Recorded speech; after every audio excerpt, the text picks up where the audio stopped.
காணிக்கையாக காலணி ஏற்கும் ஐயனார். கடவுளுக்கு காணிக்கையாக முடி, பணம், நகை பொருட்கள் அளிப்பதை பார்த்திருப்போம். ஆனால் காலணியை காணிக்கையாக அளிக்கும் வினோத பழக்கம் திட்டக்குடி அடுத்து கொற்கை ஐயனார் கோயிலில் உள்ளது. மக்கள் தங்களது குடும்ப கஷ்டம், கடன் பிரச்சனை, கல்வி, வேலை வாய்ப்பு, திருமண தடை, குழந்தை பாக்கியம் என எதை எடுத்தாலும் கடவுளிடம் வேண்டிக் கொண்டு அதை காணிக்கையாக நிறைவேற்றுவது வழக்கம். காணிக்கைகள் பலவிதம். அது முடி காணிக்கை, நகை, பணம், பொருட்கள் என பல விதங்களில் செலுத்துவது வழக்கம்.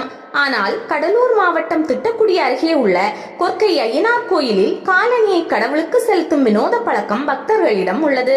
இது குறித்து பக்தர்கள் கூறும்போது, ஐயனார் கோயிலில் காவல் தெய்வமாக கருப்பசாமி உள்ளார்.